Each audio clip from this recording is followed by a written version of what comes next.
Captain Elena Vasquez stared at the massive holographic display floating above the United Earth Command Center. The alien ship hovering over New York City was unlike anything humanity had ever seen. Its crystalline hull reflected the morning sun like a prism, casting rainbow patterns across the Manhattan skyline. But the beauty was deceptive. The ship represented the end of humanity's brief moment of independence in the galaxy. The transmission crackled to life, filled with static and an otherworldly resonance that made Elena's teeth ache. The voice that emerged was cold, mechanical, yet somehow dripping with condescension. "Primitive species of the third planet," the voice began. "You have been observed. You have been judged. The galactic hegemony has decided that your continued existence poses a threat to galactic stability. Your species displays an alarming tendency toward violence, unpredictability, and rapid technological advancement. These traits have been deemed incompatible with civilized society." Elena exchanged glances with General Morrison, whose weathered face had gone pale. Around the command center, dozens of technicians and military personnel worked frantically at their stations, trying to understand the alien technology that had appeared without warning in Earth's skies. "You will surrender your weapons," the voice continued. "You will submit to genetic modification to reduce your aggressive tendencies. You will accept placement in designated reservation zones where your activities can be properly monitored. Resistance will result in immediate sterilization of your planet. You have 72 Earth hours to comply." The transmission ended abruptly, leaving the command center in stunned silence. Elena felt her heart hammering against her ribs. 72 hours. 3 days to decide the fate of 8 billion human beings. "General," she said quietly, "what do we know about their technology?" Morrison pulled up a series of data screens. "According to our sensors, their ship isn't just hovering. It's somehow existing partially outside our normal space-time. Our missiles pass right through it. Energy weapons have no effect. They're not just technologically superior. They're operating on principles of physics we don't even understand." Dr. Sarah Chen, the chief xenobiologist, stepped forward. "Sir, I've been analyzing the transmission. The aliens mentioned genetic modification to reduce aggression. Based on the linguistic patterns, I believe they've done this before. To other species. This isn't their first conquest." Elena studied the data streaming across her screen. Humanity had barely mastered faster-than-light travel 5 years ago. Their first contact with alien life had been 3 months ago, when long-range sensors detected artificial structures in the Alpha Centauri system. Now those same aliens were here demanding complete submission. "What about the other nations?" Elena asked. "Are they getting the same ultimatum?" "Every major population center on Earth has one of these ships overhead," Morrison confirmed. "Beijing, Moscow, London, Tokyo, São Paulo. They're coordinating globally. This isn't just about America. It's about our entire species." Elena pulled up the psychological profiles that intelligence had hastily compiled. According to their analysis, the aliens belonged to something called the galactic hegemony, a confederation of species that had apparently conquered most of the local galaxy. Their method was always the same: identify emerging civilizations, evaluate them for compliance, and either integrate them as subordinate members or eliminate them entirely. "They called us primitive," Elena muttered, staring at the data. "But if we're so primitive, why the ultimatum? Why not just wipe us out immediately?" Dr. Chen cleared her throat. "Actually, Captain, that might be the key. Look at their historical pattern. Every species they've conquered was given the same choice. But none of them were ever described as having rapid technological advancement as a specific threat. They usually cite overpopulation, resource depletion, or environmental destruction." Elena felt a spark of something that might have been hope. "You're saying they're specifically afraid of how fast we develop technology?" "Think about it," Chen continued. 100 years ago, we couldn't fly. 50 years ago, we couldn't leave our own planet. 10 years ago, we couldn't travel faster than light. Our rate of advancement is exponential. Maybe that scares them." Morrison frowned. "But what good does that do us? We still can't touch their ships." Elena stood up slowly, her mind racing. Outside the command center's windows, she could see people in the streets below, going about their daily lives, most of them unaware that their species had just received a death sentence. Children played in parks. Couples held hands. Street vendors sold hot dogs to office workers on their lunch breaks. "General," she said suddenly, What's the status of the deep space monitoring stations? Still operational, why? Elena pulled up a star chart. If they're this worried about our technological advancement, then they probably know we've been reverse engineering faster than light technology.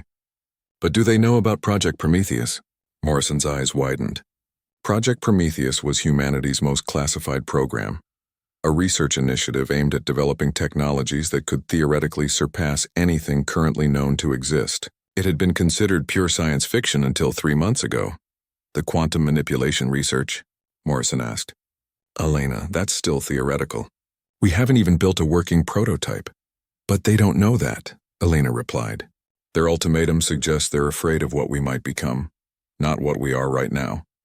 Maybe we can use that fear. Dr. Chen was already pulling up files on her tablet.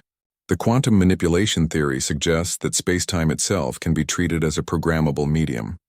If it works, it would make their partial dimensional technology look like a toy. Elena felt her pulse quickening.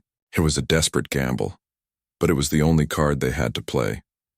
Get me a secure line to every major research facility on Earth, she ordered, and patch me through to the International Space Station. If we're going to play this game, we need to convince them that humanity is more dangerous than they thought. As technicians scrambled to comply, Elena stared up at the alien ship through the window. Its crystalline surface pulsed with an eerie light, a constant reminder of the countdown that had already begun. 71 hours and counting. The aliens had made one crucial mistake. They had given humanity time to think, and if there was one thing humans excelled at, it was finding creative solutions to impossible problems. The question was whether their creativity would be enough to prevent the extinction of their entire species. Outside, the city continued its normal rhythm, unaware that the next 3 days would determine whether humanity would survive to see another sunrise. The underground facility beneath. CERN hummed with desperate energy.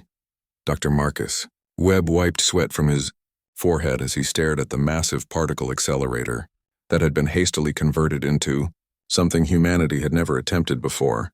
Around him, the world's brightest physicists worked frantically, their faces illuminated by the glow of holographic displays and quantum field generators. 67 hours remaining, announced the facility's AI system, its voice echoing through the cavernous space. Marcus glanced at the secure communication link connecting him to similar facilities across the globe. In Japan, Dr. Kenji Nakamura was attempting to create artificial gravity wells. In Russia, Dr. Anya Volkov was experimenting with temporal field manipulation. In the United States, the team at Fermilab was trying to crack the secrets of dimensional folding. All of them were working on variations of the same impossible goal, making the aliens believe that humanity possessed technology that could threaten even the galactic hegemony. Marcus, came Elena's voice over the comm system. What's your status? We're attempting to create a quantum resonance cascade, Marcus replied, his fingers flying over the control interface. If our calculations are correct, it should temporarily destabilize space-time in a localized area. The aliens will detect it as a massive energy signature. Will it actually do any damage? Marcus hesitated. The truth was they had no idea what the experiment would accomplish.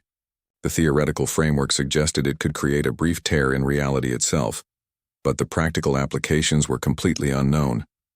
Unknown, he admitted, but the energy readings should be unlike anything they've seen before. On the main display, Marcus could see real-time data from the alien ship hovering over Geneva. Its crystalline structure pulsed in a steady rhythm like a heartbeat. According to the sensors, the ship was simultaneously existing in normal space and some kind of parallel dimension. The technology was so advanced that human instruments could barely detect it, let alone understand it. Dr. Webb called out his assistant, Dr. Jennifer Park. We're getting some unusual readings from the quantum field generators. Marcus rushed over to her station. The displays showed energy patterns that defied conventional physics. Streams of data cascaded down the screens, representing forces and particles that barely had names in human science. What am I looking at? Marcus asked. I think, Jennifer said slowly, we're accidentally creating quantum entanglement on a macro scale. The particles in our accelerator are somehow becoming connected to particles in distant locations, including, she paused, checking her readings, particles in the alien ship. Marcus felt his blood run cold. You're saying we're linked to their technology? Not linked, Jennifer corrected. Entangled. At the quantum level, some of our particles and theirs are becoming part of the same system. If we affect our particles, it should instantaneously affect theirs. Across the facility, alarms began blaring. The main display showed massive energy spikes coming from the alien ship. Its steady pulse had become erratic, fluctuating wildly as their experiment progressed. All stations. Report, Marcus called out over the intercom. Sir, came a voice from the control room. We're detecting massive gravitational anomalies around the alien vessel. Whatever we're doing, it's affecting their ship's dimensional stability. Elena's voice crackled through the communication system. Marcus, the ship over New York just shifted position. It dropped about 50 meters closer to Earth before compensating. What did you do? Marcus stared at the readouts in disbelief. I think we just proved that quantum mechanics works the same way everywhere in the universe. Their dimensional technology relies on quantum field manipulation, just like ours. When we created entanglement, we accidentally created a connection. Can you control it? I don't know, Marcus admitted. We're in completely uncharted territory here. Suddenly, the alien transmission system activated again. The same cold mechanical voice filled the facility, but this time there was something different in its tone. Uncertainty. Human species, the voice began. You will cease your current technological activities immediately. Your primitive experiments are causing dangerous instabilities in local spacetime. Continued interference will be met with immediate retaliation. Marcus and Elena exchanged glances over the video link. The aliens were worried. For the first time since their arrival, they sounded genuinely concerned about something humanity was doing. Keep going, Elena ordered. Whatever you're doing, it's working. Marcus turned back to his team. Increase power to the quantum field generators. I want to see what happens when we push this to maximum intensity. Sir, Jennifer warned, we have no idea what the upper limits of this entanglement effect might be. We could be risking a cascade failure that affects the entire local galactic region. Or, Marcus replied, we could be creating the first technology that can actually threaten beings who consider themselves our superiors. The energy readings climbed steadily as the particle accelerator ramped up to full power. On the displays, they could see similar spikes from the research facilities around the world. Humanity's greatest scientific minds were all pushing the boundaries of physics simultaneously, creating effects that registered on instruments they barely understood. The alien ship's reaction was immediate and dramatic. Its crystalline surface began flickering between dimensions, appearing solid one moment and translucent the next. The steady hum that had emanated from the vessel since its arrival became a discordant wailing that could be heard even through the facility's reinforced walls. Gravitational readings are off the charts, reported Dr. Park. The space around their ship is becoming unstable. It's like reality itself is having difficulty maintaining consistency in that area. Marcus watched the displays with growing excitement and terror. They were witnessing the birth of a new type of physics, one that operated on principles beyond conventional understanding. More importantly, they were proving that human creativity could find ways to affect even the most advanced alien technology. Human species? The alien voice returned, and now there was unmistakable alarm in its tone. You will terminate these experiments immediately. Your actions are threatening the stability of this entire star system. We are prepared to offer revised terms for your submission. Elena's voice came through clearly over the comm system. Marcus, they just blinked. They're offering to negotiate. Keep pushing. Marcus nodded grimly. All stations prepare for Phase 2. We're going to attempt deliberate quantum manipulation of their dimensional matrix. If this works, we might be able to force them completely back into normal spacetime. As the countdown continued toward humanity's ultimatum deadline, Marcus realized they were no longer just trying to survive. They were demonstrating that humans could be dangerous in ways the galactic hegemony had never encountered before. The question was whether they could maintain the bluff long enough to turn the tables completely. Ambassador Zethkar of the galactic hegemony stood before the Council of Dominion, his crystalline form trembling with what could only be described as confusion. For 3,000 cycles, he had overseen the integration of 47 primitive species into the hegemony. Never had he encountered anything like the humans of the third planet. Speak, Zethkar, commanded High Counselor Vorthan, her massive form shifting within the quantum containment field that served as her throne. What is the status of species 2847? The situation has become complicated, High Counselor, Zethkar replied, his voice modulating through harmonic frequencies that betrayed his anxiety. The humans are displaying technological capabilities that should not exist given their development level. Around the circular chamber, the other council members stirred. Each represented a different conquered species, their original forms long since modified to serve the hegemony more efficiently. The Kethmore had been altered to process vast amounts of data. The Bilnari had been enhanced for resource extraction. The Yundoi had been optimized for manufacturing. Explain, Vorthan demanded. Zethkar activated a holographic display showing the human homeworld. Multiple red indicators pulsed around the planet, each representing an anomalous energy signature. At first, their technology appeared primitive, he began.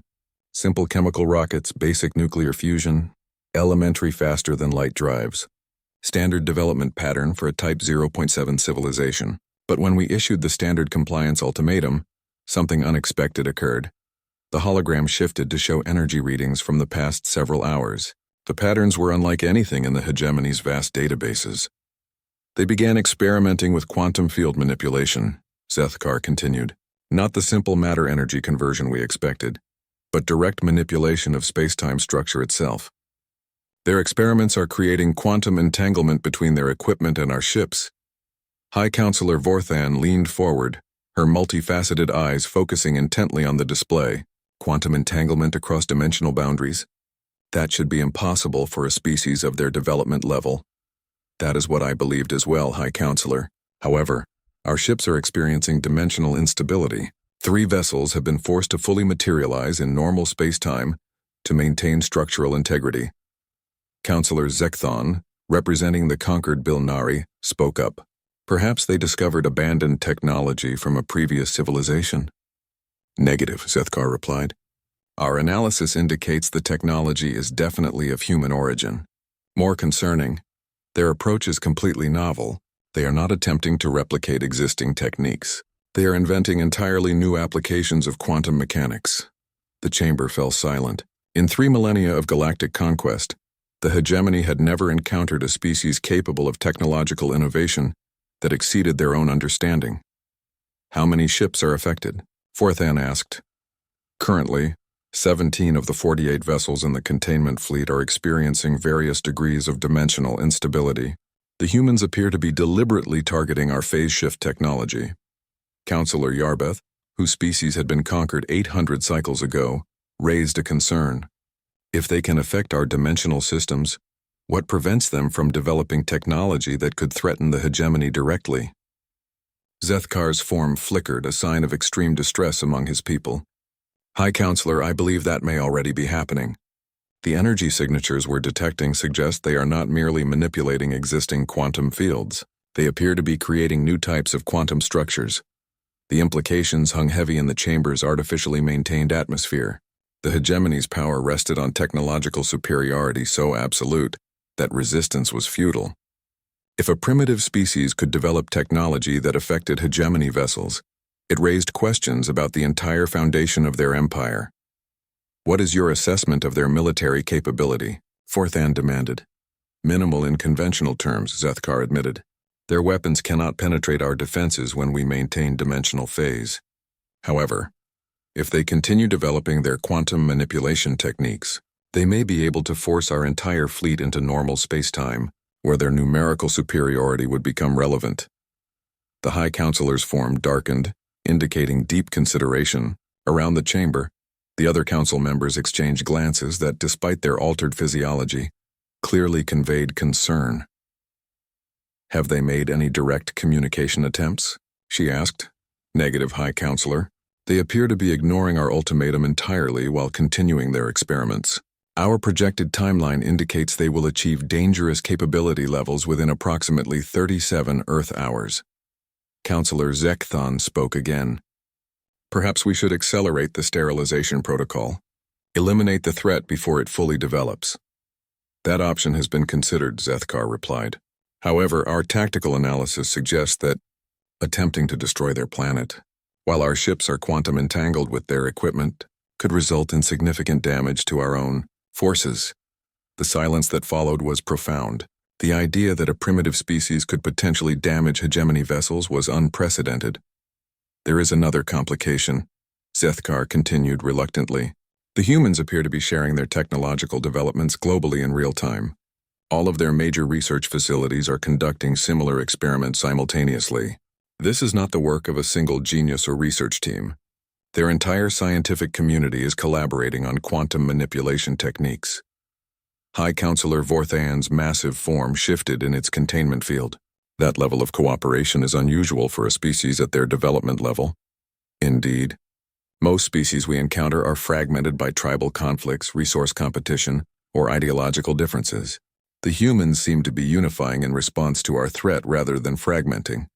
Counselor Yarbeth made a sound that approximated laughter in their modified form. They are using our own ultimatum as motivation to accelerate their technological development. How ironically primitive of them. With respect, Counselor, Zethkar replied, there is nothing primitive about their approach. They have identified the specific technology that gives us our advantage and developed countermeasures within mere hours. Their rate of innovation is unprecedented in our historical records. The High Counselor considered this information carefully. The hegemony had conquered countless worlds, but always through overwhelming technological superiority. The idea of a species that could not only resist but potentially threaten their forces was deeply unsettling. What are your recommendations, Zethkar? High Counselor, I recommend we modify our standard protocol. The humans may prove too dangerous to integrate through conventional means. However, they may also prove too valuable to simply eliminate. The chamber erupted in harmonic discussions as the council members debated this unprecedented situation. For the first time in 3,000 cycles, the galactic hegemony faced a species that might be capable of fighting back. And somewhere in the quantum entanglement between human laboratories and alien starships, the foundation of the galaxy's most powerful empire had begun to crack. Captain Elena Vasquez stood on the observation deck of the International Space Station, watching Earth rotate slowly beneath her. From this distance, the alien ships looked like tiny jewels scattered across the planet's surface, beautiful and deadly. But now, for the first time since their arrival, some of those jewels were flickering. 31 hours remaining, announced the station's communication. Officer Elena turned her attention to the holographic conference table where representatives from every major nation had gathered virtually. The quantum entanglement experiments had bought them time, but they all knew the reprieve was temporary. Report from the research teams, Elena requested. Dr. Sarah Chen materialized first, her image transmitted from the CDC facility in Atlanta. The quantum entanglement effect is holding steady across all locations. We've successfully forced 12 alien vessels to partially materialize in normal space. However, the energy requirements are enormous. We can't maintain this indefinitely. General Morrison appeared next, his weathered face showing the strain of the past day. Military analysis confirms that the aliens are vulnerable when forced into normal spacetime. Our conventional weapons can damage their hulls, though they're still heavily armored. The question is whether we can keep them materialized long enough to do significant damage. Dr. Webb's image flickered into view from CERN. I've been analyzing the quantum entanglement data, and I've discovered something important. The aliens aren't just technologically advanced. Their entire ship design is based on quantum consciousness principles. Elena leaned forward. What does that mean exactly? Think of their ships as living entities, Marcus explained. The crystalline structures aren't just hulls. They're quantum computers that exist partially in multiple dimensions simultaneously. When we create entanglement, we're not just affecting their technology, we're affecting their ship's consciousness. President Martinez from the United States spoke up. Are you saying their ships are alive? In a sense, yes, Marcus replied. And more importantly, they're in pain. The quantum entanglement is disrupting their natural state of existence. It's like forcing a fish to breathe air. Elena felt a chill run down her spine. We're torturing them? Unintentionally, yes. But that might be our advantage. The ships are trying to break the entanglement connection, but doing so requires them to fully materialize in our dimension. It's a choice between pain and vulnerability. Dr. Nakamura's image appeared from Tokyo. I've been monitoring the alien communications between their ships. The translation algorithms are still working on it, but I'm detecting what appears to be distress calls. They're asking their command structure for permission to withdraw. Elena exchanged glances with General Morrison. They want to leave? It appears so, Nakamura confirmed. But they're receiving orders to maintain position despite the quantum interference. Suddenly, the alien transmission system activated throughout the station. The cold mechanical voice had changed. This time it sounded strained, almost desperate. Human species, the voice began. Your quantum experiments are causing unacceptable damage to hegemony vessels. We offer a revised agreement. Cease your current activities and we will extend the compliance deadline by 72 additional hours. During this time, we can negotiate modified terms for your integration into the hegemony. Elena looked around the virtual conference table. Every face showed the same recognition. The aliens were offering to negotiate. For the first time since their arrival, they were showing flexibility. What's the consensus? Elena asked. President Li from China was the first to respond. My scientific advisors believe we can maintain the quantum entanglement for at least another 48 hours. Perhaps longer if we rotate the research facilities to prevent equipment overheating. Prime Minister Johnson from the United Kingdom agreed. Our analysis suggests the aliens are more desperate than they're admitting. Ships that can operate in multiple dimensions shouldn't be this affected by primitive quantum experiments. Dr. Chen raised her hand. I've been studying their original ultimatum and I think I understand what's happening. They said we display rapid technological advancement as a threat. I don't think they expected us to advance this quickly. Elena nodded slowly. They gave us 3 days because they thought it would take us years to develop countermeasures. Exactly, Chen continued. But human innovation doesn't follow normal patterns. When we're threatened, we don't just work harder. We think differently. We take impossible chances and somehow make them work. General Morrison pulled up tactical displays showing the current position of all alien vessels. If we can force more ships to materialize, we might be able to create a genuine threat to their fleet. But that means escalating the quantum experiments. Dr. Webb looked concerned. The energy levels required would push our equipment beyond safe parameters. We're already operating particle accelerators at levels they weren't designed for. Increasing power could result in cascade failures. Elena stared out at Earth, watching the day-night Terminator creep across the continents. Billions of people down there were going about their lives, unaware that their species was balanced on a knife's edge. What if we're thinking about this wrong? She said suddenly. What if the goal isn't to fight them, but to prove we're too dangerous to conquer? President Martinez frowned. Explain. They've conquered dozens of species, Elena continued, but they've never faced one that could affect their technology. What if we demonstrate capabilities that make conquest impossible, not just difficult? Dr. Webb's eyes lit up with understanding. You're suggesting we prove that conquering humanity would cost more than it's worth. More than that, Elena replied. We prove that we're unpredictable enough to be genuinely dangerous, not just to them, but to their entire empire.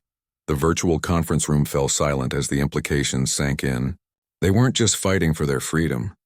They were potentially reshaping the balance of power in their entire region of the galaxy. How do we do that? General Morrison asked. Elena turned back to the group, her decision crystallizing. We stop holding back. Every research facility on Earth pushes their experiments to maximum intensity simultaneously. We show them that human innovation doesn't have limits. Dr. Nakamura looked alarmed. Captain, the risks. The risk of doing nothing is extinction, Elena interrupted. The risk of pushing forward is unknown. I'll take unknown over certain death any day. As the conference participants began discussing the technical details of their desperate gamble, Elena remained at the observation window. In 30 hours, they would either be free or dead. But for the first time since the aliens arrived, those seemed like acceptable odds. The alien transmission system crackled to life again. But this time the message was different. Human species. We withdraw our offer for extended negotiations. Resume compliance immediately or face immediate consequences. Elena smiled grimly. The aliens had just confirmed that their bluff was working. Now it was time to see how far human creativity could push the boundaries of the impossible. The command bunker beneath Cheyenne Mountain vibrated with an energy that seemed to come from everywhere at once. On the main display, real-time feeds from research facilities across Earth showed humanity's most desperate experiment reaching its climax. Every particle accelerator, every quantum laboratory, every piece of advanced physics equipment on the planet was operating. at maximum capacity simultaneously. 18 hours remaining, announced the automated countdown system. General, Morrison stood before a wall of displays showing energy, readings that defied conventional understanding. The numbers climbing across the screens represented forces equivalent to small stars being manipulated by human technology barely a century old. Status report from all stations, Morrison commanded. Dr. Webb's voice crackled through from CERN, strain evident in every word. Quantum entanglement is holding across all 48 alien vessels. We're detecting massive structural stress in their dimensional matrices. 3 ships have been forced to fully materialize in normal space. Tokyo facility reporting, came Dr. Nakamura's voice. We've achieved localized space-time distortion in a 1-kilometer radius around the alien vessel. The ship appears to be trapped between dimensions. Fermilab here, added Dr. Rodriguez. We've successfully created artificial gravity wells. The alien ship over Chicago is being pulled toward Earth's surface. It's fighting to maintain altitude. Morrison felt a grim satisfaction at the reports, but he knew they were walking a tightrope over an abyss. The energy levels they were generating were approaching theoretical limits that could tear holes in reality itself. Sir, called out Major Kim from the monitoring station, we're detecting massive energy spikes from the alien fleet. I think they're preparing some kind of coordinated response. On the main display, the crystalline ships began pulsing in unison, their surfaces glowing with increasing intensity. The harmonic resonance that had been a low hum since their arrival became a piercing wail that seemed to penetrate the bunker's reinforced walls. All stations, be advised, Morrison announced. The aliens appear to be powering up for retaliation. Continue experiments, but prepare for defensive measures. The response from the research facilities was immediate and defiant. Energy readings spiked even higher as human scientists pushed their equipment beyond all safety parameters. It was madness, but it was calculated madness driven by the certain knowledge that failure meant extinction. General, came Elena's voice from the space station. We're detecting something new. The alien ships aren't just responding to our quantum entanglement. They're trying to create their own entanglement network between their vessels. Morrison frowned. What does that mean? Dr. Chen's voice joined the conversation from her CDC facility. I think they're attempting to link all their ships into a single quantum system. If they succeed, they could break free of our entanglement effects and launch a coordinated attack. How long do we have? Morrison asked. Unknown, Chen replied.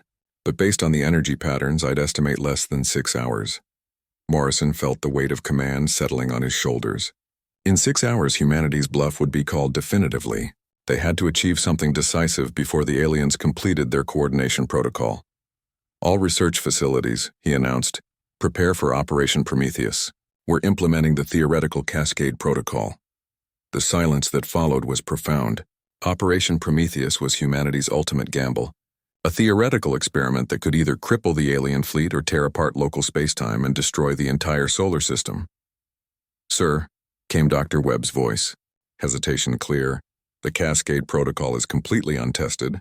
The theoretical models suggest it could create a chain reaction that destabilizes quantum fields across multiple star systems. The theoretical models also suggest it could permanently disrupt the aliens. Dimensional technology, Morrison replied. We're out of safe options. Elena's voice came through clearly from orbit. General, I'm seeing massive troop movements on the alien ships. They're preparing for something big. Whatever we're going to do, we need to do it now. Morrison looked around the command center at the faces of military personnel and scientists who had been working without sleep for 3 days. Every one of them knew they might be about to commit the ultimate act of desperation. Begin cascade protocol initialization, he ordered. Across the planet, the most advanced scientific equipment humanity had ever built began operating in perfect synchronization. Particle accelerators fired simultaneously. Quantum field generators created resonance patterns that had never before existed. Gravity manipulation systems bent spacetime in ways that challenged the fundamental laws of physics. The effect was immediate and terrifying. The alien ships began flickering between dimensions rapidly, their crystalline hulls appearing solid one moment and translucent the next. The harmonic wailing became a cacophony of distress signals as 48 vessels found themselves trapped between multiple layers of reality. Energy readings are off the scale, reported Major Kim. We're detecting Gravitational anomalies, temporal distortions, and quantum field fluctuations that shouldn't be possible. On the main display, they could see the immediate effects spreading outward from Earth. The space around the planet was becoming a maze of quantum distortions, reality itself rippling like water disturbed by stones. "Sir," came Dr. Nakamura's voice, barely audible over the growing chaos. "3 alien ships have lost dimensional cohesion completely. They're falling toward Earth's surface." Morrison watched in amazement and horror as the massive crystalline vessels, each the size of a city, began their uncontrolled descent through Earth's atmosphere. Their surfaces glowed white-hot as they struggled to maintain structural integrity. "All ground forces," he ordered, "prepare for possible alien vessel impacts. Evacuate population centers immediately." But even as he gave the order, Morrison realized something remarkable was happening. The falling ships weren't crashing.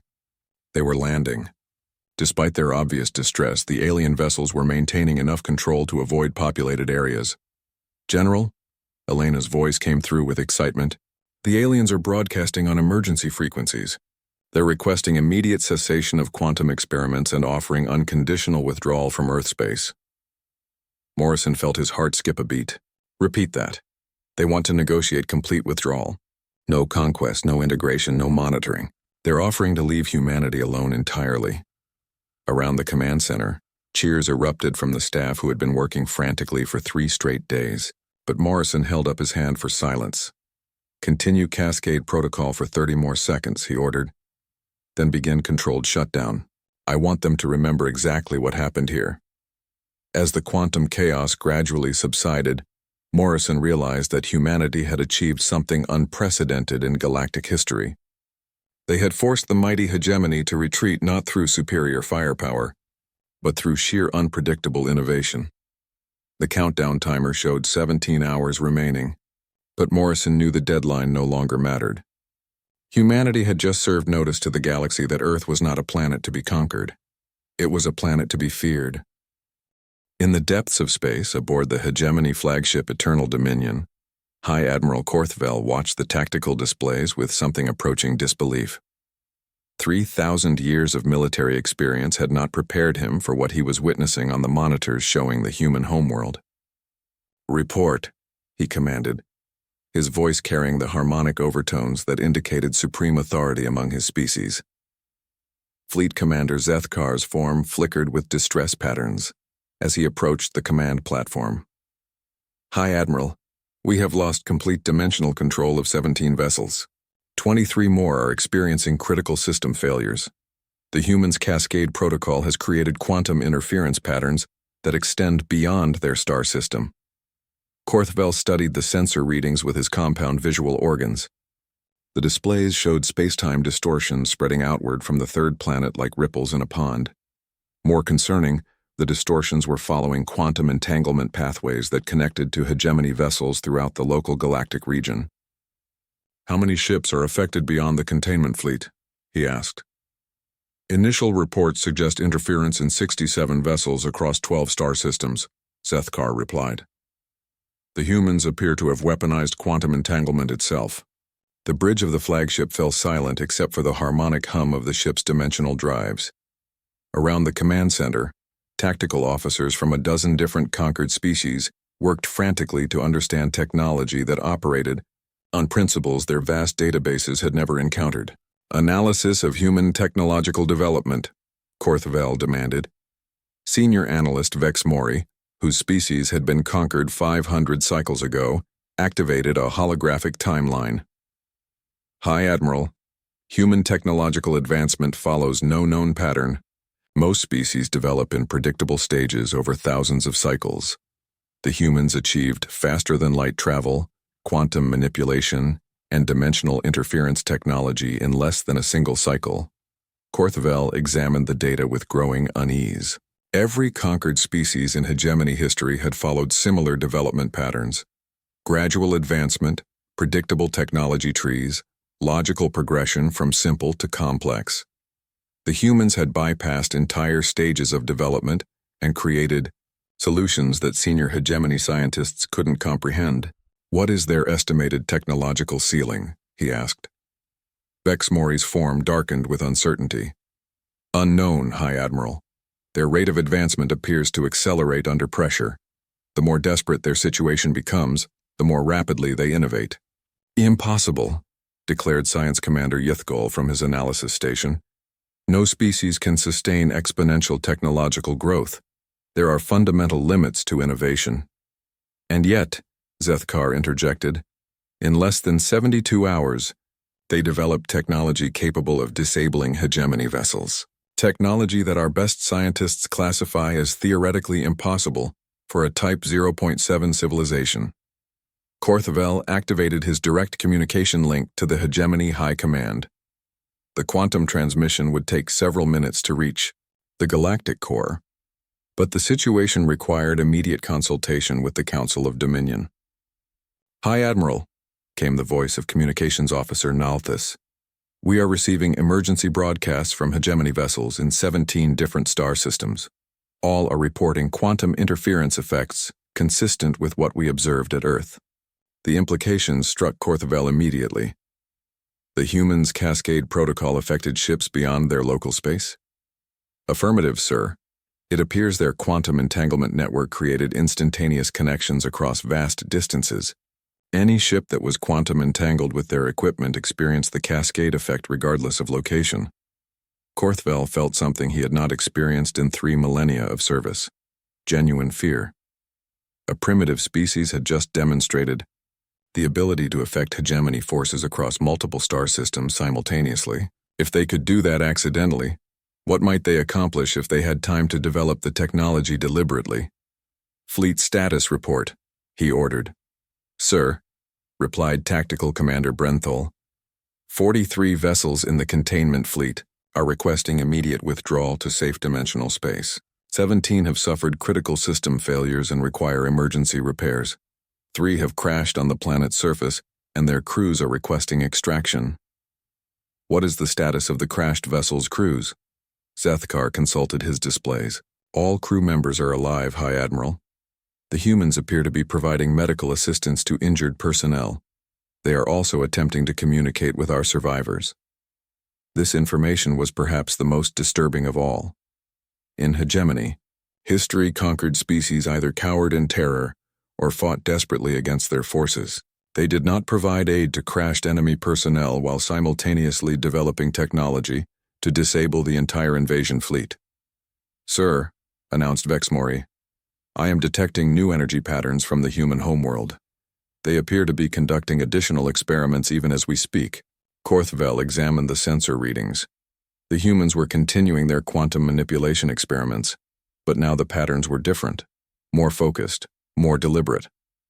Analysis suggests they are attempting to develop targeted interference techniques, Vexamori continued.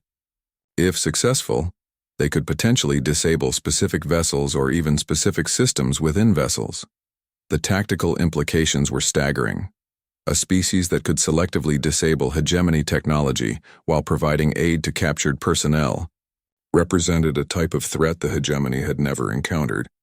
They were demonstrating both technological capability and moral complexity that challenged fundamental assumptions about primitive civilizations. High Admiral, came a transmission from the planet's surface. This is Recovery Team 7. The call, sir. Humans have established communication with our crashed crews. They are offering to share medical technology to treat dimensional displacement injuries. They claim they want to help. Korthvel considered this information carefully. Species that had been conquered by the hegemony typically responded with fear, anger, or submission. None had ever offered to help injured hegemony personnel, while simultaneously developing weapons to resist conquest.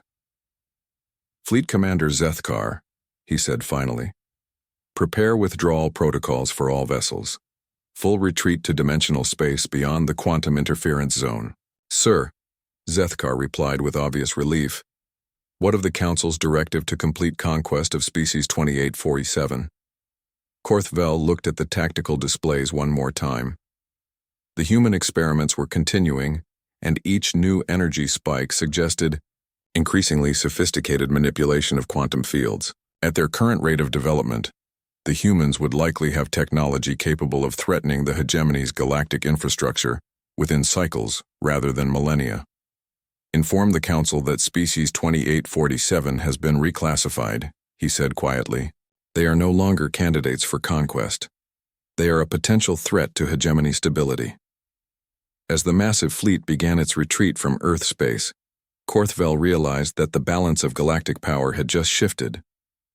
For 3,000 years, the hegemony had been the ultimate technological authority in their region of space.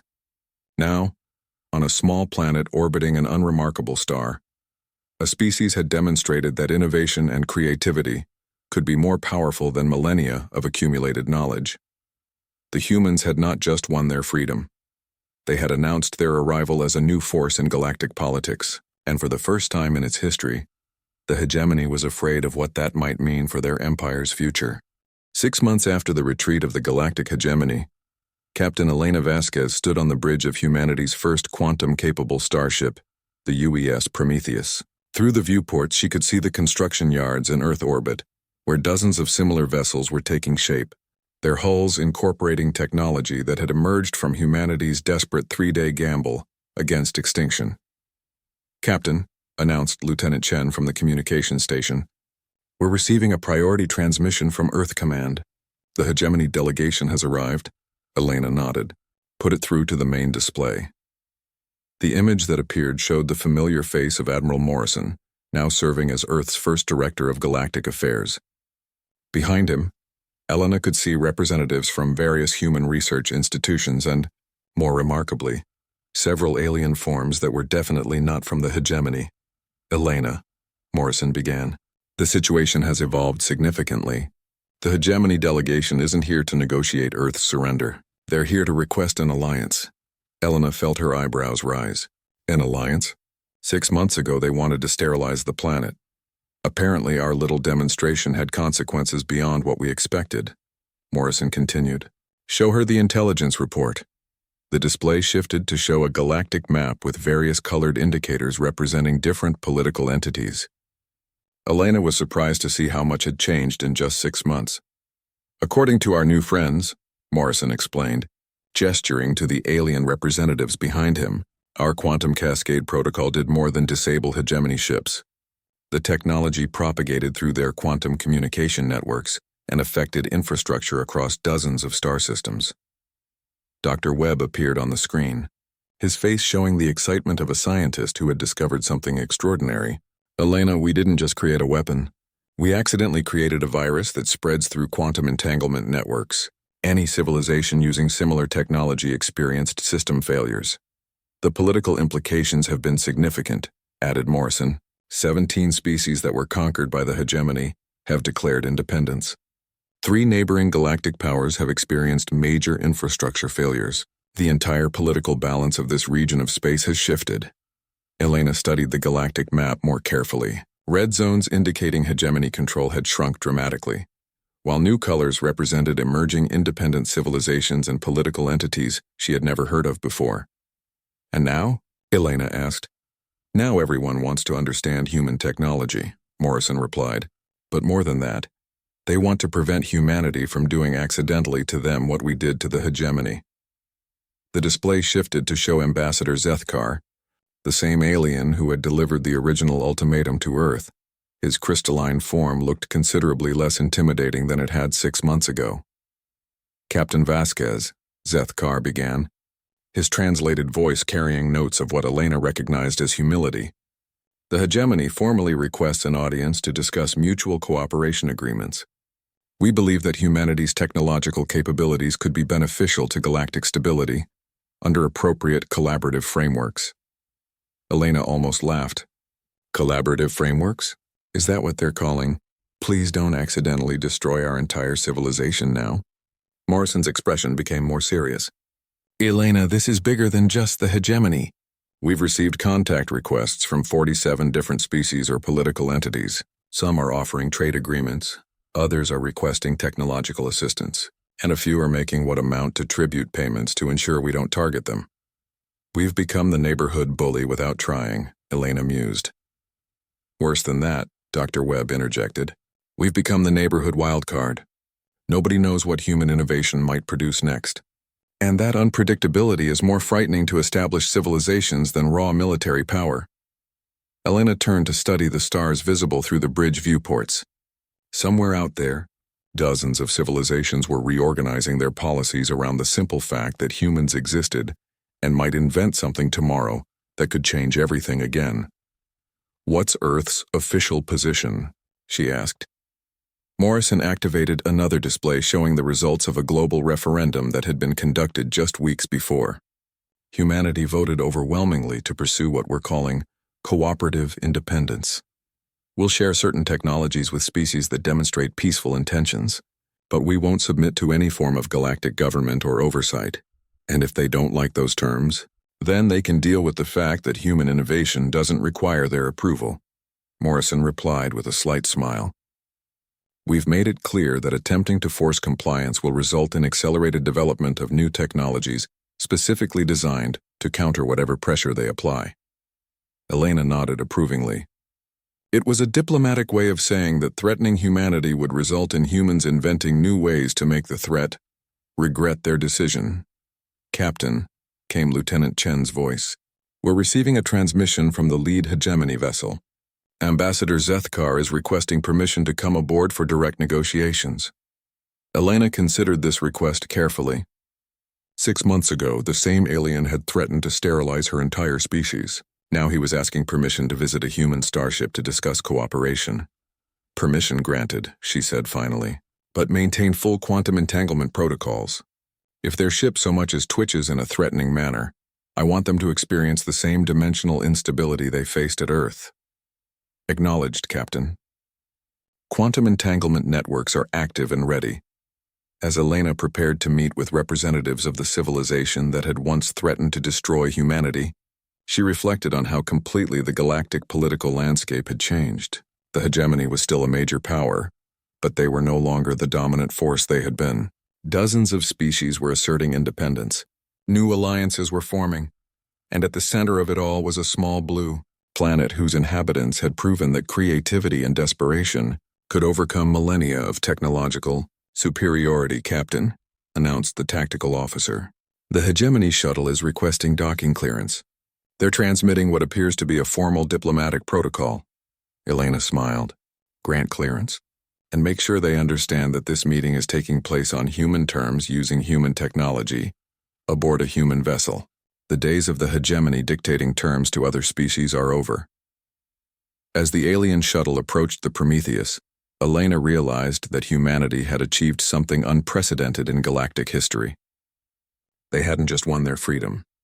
They had fundamentally altered the balance of power in their region of space through sheer innovative audacity. The galactic hegemony had finally crumbled before Earthlings, not because humans had built a bigger weapon or assembled a larger fleet, but because human ingenuity had proven that established powers were vulnerable to ideas they had never considered. And throughout the galaxy, civilizations both ancient and emerging were learning to live with the uncomfortable knowledge that somewhere in the cosmos, on a planet called Earth, humans were probably inventing something new that would change the rules of existence once again. The age of galactic empires was ending. The age of cooperative chaos had begun, and at its heart stood humanity, armed with nothing more dangerous than boundless creativity and an absolute refusal to accept that anything was impossible.